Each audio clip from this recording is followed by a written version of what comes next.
Bismillahirrahmanirrahim.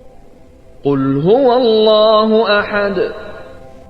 Berikut ringkasan dari tafsir surah Al-Ikhlas. Latar belakang turunnya ayat atau asbabun nuzul. Surah Al-Ikhlas turun sebagai jawaban atas pertanyaan orang-orang musyrik dan ahli kitab yang meminta Nabi Muhammad SAW menjelaskan sifat atau nasab asal-usul Tuhan yang disembahnya.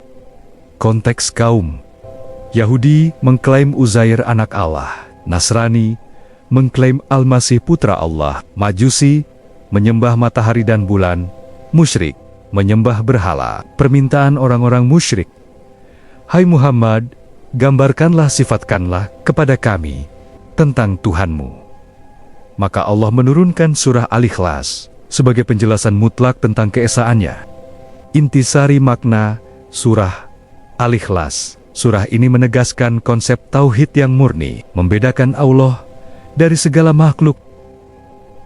Al-Ahad, yaitu Maha Esa. Allah adalah satu. Tidak ada tandingan, pembantu, lawan, maupun yang setara dengannya. Sifat ini hanya mutlak milik Allah. As-Somad, yaitu Maha Bergantung. Allah tempat bergantung segala sesuatu. Dalam hadis disebutkan makna As-Somad adalah Tuhan yang tidak berongga, tidak mati, dan tidak diwariskan. Lam yalid, walam yulad. Allah tidak beranak dan tidak diperanakkan. Ini membantah klaim kaum Yahudi, Nasrani, dan kaum musyrik yang menisbatkan anak kepada Allah. Dicintai oleh Allah Subhanahu wa Ta'ala. Dalam hadis riwayat Aisyah radhiyallahu anha, seorang pemimpin pasukan selalu mengakhiri bacaan salatnya dengan surah Al-Ikhlas karena ia menyukai sifat-sifat Allah di dalamnya. Nabi SAW bersabda, "Sampaikanlah kepadanya bahwa Allah menyukainya." Hadis riwayat Bukhari dan Muslim, menjadi sebab masuk surga. Seorang imam di Masjid Kuba selalu membaca Al-Ikhlas di setiap rakaat karena rasa cintanya pada surah tersebut. Rasulullah SAW bersabda, "Kecintaanmu kepada surah Al-Ikhlas ini dapat memasukkanmu ke dalam surga." Hadis riwayat Bukhari dan Tirmizi. Sebanding dengan sepertiga Al-Quran. Beberapa hadis dari Abu Sa'id Al-Khudri, Abu Hurairah, Abu Darda, dan lain-lain menegaskan bahwa membaca surah Al-Ikhlas satu kali, pahalanya sebanding dengan membaca sepertiga Al-Quran.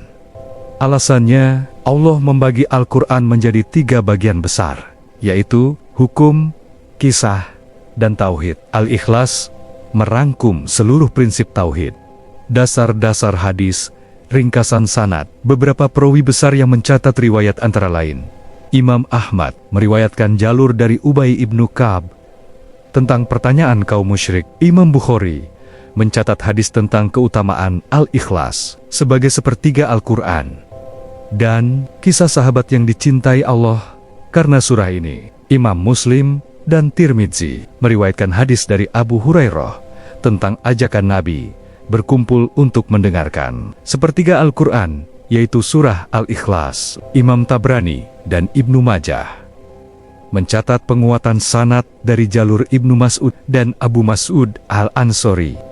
Keutamaan membaca surah Al-Ikhlas, jaminan surga dan ampunan dosa. Membaca surah Al-Ikhlas memiliki korelasi kuat dengan ganjaran surga dan penghapusan dosa, yaitu sebagai berikut. Wajib masuk surga. Rasulullah SAW menyatakan telah pasti surga bagi orang yang membaca Kulhu Allahu Ahad dengan ikhlas. Hadis riwayat Malik, Tirmizi, Nasa'i. Istana di surga. Siapa yang membacanya 10 kali, Allah bangunkan 1 gedung di surga. Jika 20 kali, 2 gedung. Jika 30 kali, 3 gedung. Hadis riwayat Ahmad dan Darimi. Penghapus dosa. Membaca 50 kali dapat menghapus dosa 50 tahun.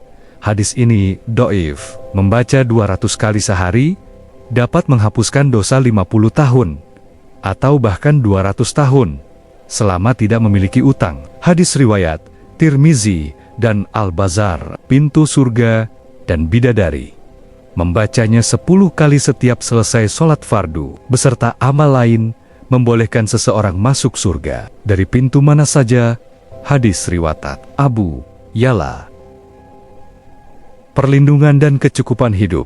Pelindung pagi dan petang. Membaca Al-Ikhlas bersama Mu'awwizatain, yaitu Al-Falaq dan An-Nas, sebanyak 3 kali di pagi dan petang hari, akan mencukupkan serta menghindarkan seseorang dari segala keburukan. Hadis riwayat Abu Daud, Tirmizi, Nasai. Penangkal kefakiran. Membacanya saat hendak memasuki rumah dapat menjauhkan kefakiran dari penghuni rumah tersebut dan tetangganya. Hadis ini dhaif. Keselamatan mukmin. Rasulullah SAW mengajarkan Uqbah bin Amir untuk tidak melewatkan membaca Al-Ikhlas, Al-Falaq, dan An-Nas setiap malam sebelum tidur. Hadis riwayat Ahmad. Rahasia doa mustajab. Terdapat hadis riwayat Nasai dan Tirmizi tentang seseorang yang berdoa dengan menyertakan asma Allah dalam surah Al-Ikhlas. Ya Allah, sesungguhnya aku memohon kepadamu, Engkau yang Maha Esa, tempat bergantung, tidak beranak dan tidak diperanakan. Nabi SAW bersabda bahwa orang tersebut telah memohon dengan Ismullahil Azam, yaitu nama Allah yang paling agung, yang jika digunakan untuk berdoa, pasti akan dikabulkan. Keutamaan dalam segala kondisi. Kisah Muawiyah Al-Laisi. Ia disolatkan oleh 70.000 malaikat karena kebiasaannya membaca surah Al-Ikhlas di setiap keadaan, yaitu saat berdiri, duduk, berjalan, siang maupun malam. Sebelum tidur, sunnah Nabi SAW adalah menghimpun kedua telapak tangan, membaca Al-Ikhlas dan Mu'awwizatain, meniupnya, lalu mengusapkannya ke seluruh tubuh sebanyak 3 kali, setiap malam sebelum tidur. Hadis riwayat Bukhari. Pahala melimpah. Mengucap kalimat tauhid yang mengandung makna Al-Ikhlas sebanyak 10 kali dapat mendatangkan catatan 40 juta kebaikan. Riwayat Ahmad. Dinilai dhaif sekali oleh Bukhari. Kesimpulan, surah Al-Ikhlas bukan sekedar bacaan pendek, melainkan amalan multifungsi yang mencakup jaminan surga, penghapus dosa, kunci doa mustajab, hingga perlindungan harian.